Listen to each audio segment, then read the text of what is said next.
नमस्ते प्रिय विद्यार्थियों। जैसे कि हमने पीछे के 2 अवधियों में जय जय भारत माता कविता का संपूर्ण रूप से अध्ययन किया है। तो आज की अवधि में विद्यार्थियों आपने कवि परिचय तो लिखा ही है, उसके साथ साथ आपको शब्दार्थ भी लिखना होगा। जैसे कि आपके सामने है वही शब्दार्थ आप एक के नीचे एक अच्छी तरह से, जैसे कि आपको समझे इस तरह लिखिए। और मैं आपको अभ्यास के बारे में बताना चाहती हूँ। आपके अभ्यास में है यानी कि आपके क्वेश्चन आंसर्स एक्सरसाइज में जो आते हैं वो एक वाक्य में उत्तर लिखिए और 2-3 वाक्यों में उत्तर लिखिए। खाली स्थान भरिए, नमूने के अनुसार तुकांत शब्द लिखिए और कविता में बह बह कर पानी आता का प्रयोग हुआ है उसी प्रकार निम्नलिखित जो शब्दों में से सही शब्द चुनकर आपको वाक्य पूर्ण करना है। और इतना ही नहीं, कविता की प्रथम 8 पंक्तियों को कंठस्थ करके करना है और कविता को भी लिखना है। और उसी तरह यहाँ पर अनुरूपता को भी आपको क्या करना है, यहाँ पर आपको लिखना है। तो प्रिय विद्यार्थियों, मैं आपको एक एक करके इस एक्सरसाइज का प्रश्न मैं आपको बताते जाऊंगी। आपको क्या करना है, पहले शब्दार्थ लिखना है, उसके बाद क्या आते हैं एक वाक्य में उत्तर लिखिए। जैसे जैसे मैं आपको दिखाते और बताते जाती हूँ आप उसे थोड़ा ध्यान से सुनिए। अगर आप लिखना चाहते हो फेसबुक में तो आप उसे पॉज करके आप उन प्रश्नों के उत्तर आप लिख सकते हो। देखिए विद्यार्थियों, ये आपके जो एक वाक्य में उत्तर लिखिए प्रश्न है, इनको मैं आपको पढ़ते जाती हूँ, आप थोड़ा ध्यान से सुनिए। अगर आपको लिखना ही है तो आप इसे पॉज करके आप इसका उत्तर लिख सकते हो। देखिए विद्यार्थियों, जय जय भारत माता कविता के कवि कौन है?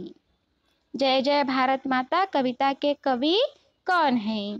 तो इसका उत्तर है जय जय भारत माता कविता के कवि मैथिली शरण गुप्त जी हैं। जय जय भारत माता कविता के कवि मैथिली शरण गुप्त जी हैं। तो अगला प्रश्न ये है विद्यार्थियों, गुप्त जी को कौन सी उपाधि मिली है? गुप्त जी को कौन सी उपाधि मिली है? तो इसका उत्तर है गुप्त जी को पद्म भूषण उपाधि मिली है। गुप्त जी को पद्म भूषण उपाधि मिली है। तो विद्यार्थियों, अगला प्रश्न ये है, कवि किस देवी की वंदना कर रहे हैं? प्रश्न क्या है, कवि किस देवी की वंदना कर रहे हैं? कवि मैथिली शरण गुप्त जी भारत माता की वंदना कर रहे हैं। कवि मैथिली शरण गुप्त जी भारत माता देवी की वंदना कर रहे हैं। तो अगला प्रश्न ये है, हिमालय रूपी हृदय में क्या भरा है? हिमालय रूपी हृदय में क्या भरा है? हिमालय रूपी हृदय में स्नेह भरा है। तो इसका उत्तर है हिमालय रूपी हृदय में स्नेह भरा है। देखो अगला प्रश्न ये है विद्यार्थियों, पानी कैसे फूटा आता है? पानी कैसे फूटा आता है? तो इसका उत्तर है पानी सौ सौ सोतों से बह बह कर फूटा आता है। पानी सौ सौ सोतों से बह बह कर फूटा आता है। तो अगला प्रश्न ये है विद्यार्थियों, देखिए अगला प्रश्न, पानी में क्या खिले हैं? प्रश्न क्या है, पानी में क्या खिले हैं? पानी में कमल खिले हैं। तो इसका उत्तर क्या है, पानी में कमल खिले हैं। अगला प्रश्न, सुंदर भाव कहाँ पले हैं? सुंदर भाव कहाँ पले हैं? तो इसका उत्तर है सुंदर भाव भारत माता की धानी आंचल में पले हैं। तो उत्तर क्या है, सुंदर भाव भारत माता की धानी आंचल में पले हैं।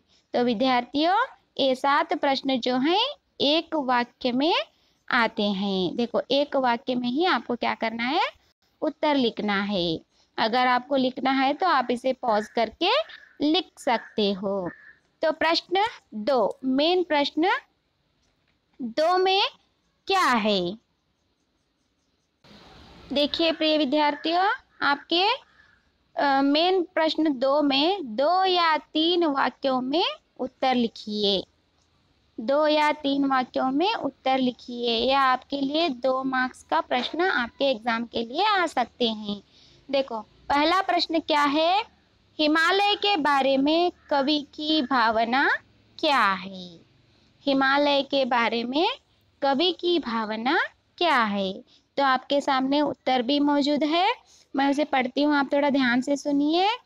हिमालय के बारे में यह कवि की भावना है कि हिमालय बहुत ऊंचा है और विशाल है। इसी तरह भारत माता का हृदय है।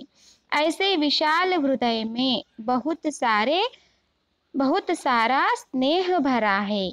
वह अपने अंदर आग दबाकर बहुत सारी मुसीबतों को, वहां पर का हुआ है, आप विद्यार्थियों से को कीजिए, मुसीबतों को झेलकर हम सब को हरा भरा रखती है, हरा भरा रखती है और खुश रखती है। देखिए विद्यार्थियों, वहां पर रखता है हुआ है, तो उसे आप क्या कीजिए? रखती है कीजिए। ओके, ये आपका क्या है? पहला 2-3 वाक्यों का पहला प्रश्न का उत्तर। तो अगला प्रश्न ये है विद्यार्थियों, दिल में आग दबाकर का मतलब क्या है? दिल में आग दबाकर का मतलब क्या है? तो विद्यार्थियों, उत्तर आपके सामने है। दिल में आग दबाकर का मतलब यह है कि भारत माता बहुत सारे कष्ट नष्टों को सहकर अपने हृदय के अंदर आग दबाकर हम सबसे हम सबको मुसीबतों से दूर रखकर हमें हमेशा खुश रखती है। मैं फिर एक बार सुनाती हूँ, देखिए थोड़ा उसमें अगर कुछ गलती है तो आप उसे मेरी आवाज़ से चेंज कर लीजिए। दिल में आग दबाकर का मतलब यह है कि भारत माता बहुत सारे कष्ट नष्टों को सहकर अपने हृदय के अंदर आग दबाकर हम सबसे मुसीबतों से दूर रखकर हमें हमेशा खुश रखती है। ये क्या है विद्यार्थियों? ये इस प्रश्न का उत्तर है। देखिए प्रिय विद्यार्थियों, आपका अगला प्रश्न ये है, कवि ऊंचा हिया क्यों कहते हैं? कवि ऊंचा हिया क्यों कहते हैं? कवि मैथिली शरण गुप्त हिया को इसलिए ऊंचा कहते हैं कि हिमालय पर्वत बहुत ऊंचा और विशाल रहता है। उसी तरह भारत माता का हृदय भी हिमालय के जैसा विशाल और ऊंचा है। ये इसका उत्तर है। फिर एक बार मैं आपको बताती हूँ, कवि मैथिली शरण गुप्त हिया को इसलिए ऊंचा कहते हैं कि हिमालय पर्वत बहुत ऊंचा और विशाल रहता है। उसी तरह भारत माता का हृदय भी हिमालय के जैसा विशाल और ऊंचा है। विद्यार्थियों, ये इसका उत्तर है। तो अगला उत्तर ये है, अगले प्रश्न का उत्तर, हमें मिलजुल कर कौन सा गीत गाना चाहिए? देखिए विद्यार्थियों, हमें मिलजुल कर भारत माता की कामयाबी या भारत माता की यश की गाथा, हमें यश की देखिए विद्यार्थी, मैं फिर एक बार आपको बताना चाहती हूँ, हमें मिलजुल कर भारत माता की करो से, वहाँ पर का हुआ है तो उसे की करो। हमें मिलजुल कर भारत माता की कामयाबी या भारत माता की यश की गाथा या गीत गाना चाहिए। हमें मिलजुल कर भारत माता की कामयाबी या भारत माता की यश की गाथा या गीत गाना चाहिए। विद्यार्थियों, ये इसका उत्तर है। इस वक्त 2 अंक के प्रश्नों का एक मेन क्वेश्चन आपका यहाँ पर खत्म होता है। तो आगे मैं आपको ये भी बताना चाहती हूँ। देखिए प्रिय विद्यार्थियों, आपका अगला जो मेन क्वेश्चन है वो खाली स्थान भरिए है। तो मैं आपको यहाँ बताते जाती हूँ, आप थोड़ा ध्यान से सुनिए। भारत का हिया हिमालय है। खाली जगह क्या है वहाँ पर? हिमालय है ना। तो वहाँ पर आपको क्या भरना है? हिमालय लिखना है। भारत का हिया हिमालय है। दिल में आग दबाकर रखता हमको डैश। दिल में आग दबाकर रखता हमको हरा भरा। चंद्र सूर्य चिरकाल रहे। तो यहाँ पर डैश चिरकाल रहे। चंद्र सूर्य चिरकाल रहे। इस तरह से आपके क्या आते हैं? यहाँ पर खाली जगह भरिए आते हैं। तो अगला आपका मेन प्रश्न आता है तुकांत शब्द। तुकांत शब्द का अर्थ है, जैसे कि मैंने आपको बताया है, राइमिंग वर्ड्स है ना। इस तरह से आपको यहाँ पर आते हैं। तो यहाँ पर आपकी किताब में एग्जाम्पल्स दिए हैं, स्नेह भरा, हरा भरा। इस तरह से आपको एग्जाम्पल्स दिए हैं। आपको नीचे के जो 3 दिए लिखने के लिए कहा है यहाँ पर, उसे आपको क्या करना है? लिखना है। देखो, आता माता, पले फले, स्नेह भरा, हरा भरा, नाता माता। इस तरह से आपको क्या करना है? तुकांत शब्द लिखना है। तो विद्यार्थियों, आपका जो अगला प्रश्न है किताब में से, वो मैं आपको बता रही हूँ। अगला प्रश्न है बह बह कर, वो भी खाली जगह ही है, वो मैं आपको अभी दिखाती हूँ। देखिए विद्यार्थियों, यहाँ है आपका पहला प्रश्न। अगला प्रश्न, इस कविता में बह बह कर पानी आता का प्रयोग हुआ है। उसी प्रकार निम्नलिखित शब्दों में से सही शब्द चुनकर वाक्य पूर्ण करना है। देखो, यहाँ पर एक एग्जाम्पल दिया है, बह बह कर, हाँ, जो जोड़कर लिखे हुए, मतलब 2 सेम शब्द रहे, वो ऐसे जो सेम शब्द है उनका इस्तेमाल करके यहाँ पर एक वाक्य किया गया है। वैसे ही शब्दों को आपको इस कविता से चुनकर क्या करना है? इन वाक्यों को पूर्ण करना है। इनकी खाली जगहों को भर के शब्द चुनकर आपको वाक्य पूर्ण करना है। देखिए, यहाँ पर पहला आता है बालक। यहाँ पर आपकी किताब में आपको ऑप्शंस भी दिए गए हैं, गिर गिर कर, मिट मिट कर, सुन सुन कर, देख देख कर, है ना। इस तरह से आपको ऑप्शंस दिए हैं। उन्हीं ऑप्शंस में से सही जवाब चुनकर आपको क्या करना है? नीचे के वाक्य पूर्ण करना है। तो पहला है बालक, देख देख कर सीखता है। बालक देख देख कर सीखता है। और दूसरा है भाषा सुन सुन कर बोली जाती है। भाषा सुन सुन कर बोली जाती है। मेघ मिट मिट कर बरसते हैं। बच्चा गिर गिर कर चलता है। बच्चा क्या करता है? गिर गिर कर चलता है। इस तरह से आपका ये 5वां मेन प्रश्न है। इसे भी आपको क्या करना है? अच्छी तरह से लिखना है। मैं अगला प्रश्न आपको बता रही हूँ।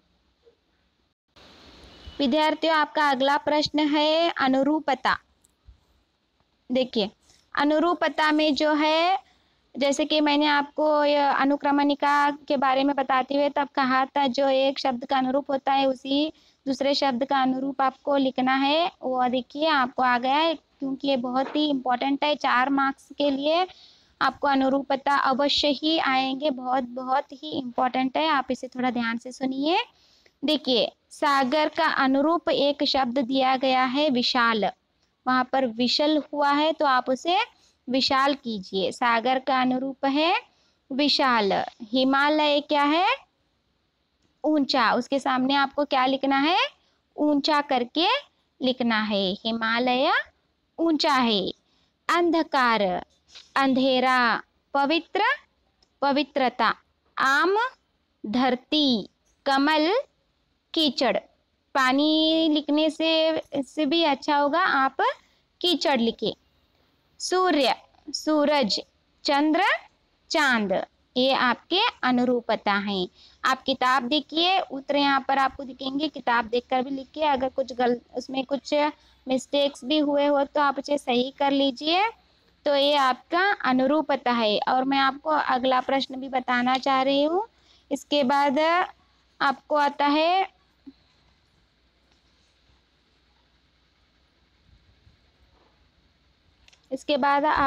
है यहाँ पर विद्यार्थियों, मैं आपको बताती हूँ।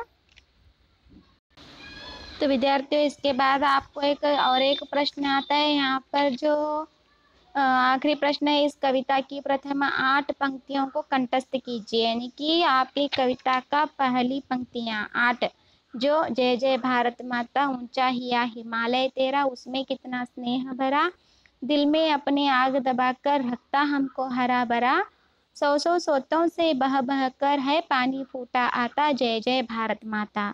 इन 8 पंक्तियों को इतना ही मत लिखिए। आप क्या करो, पूर्ण पद्य को लिखिए, क्योंकि पूर्ण पद्य आपके लिए इम्पोर्टेंट है। कोई भी पैराग्राफ इसमें से पूछा जा सकता है। आपको अंत में क्या करना है, पूर्ण कविता आपको लिखना है। तो विद्यार्थियों, यही आपका आज का गृह कार्य है। आपको क्या करना है, जय जय भारत माता कविता के इस संपूर्ण भाषाभ्यास को पढ़ते हुए लिखना है। Okay, thank you, good luck.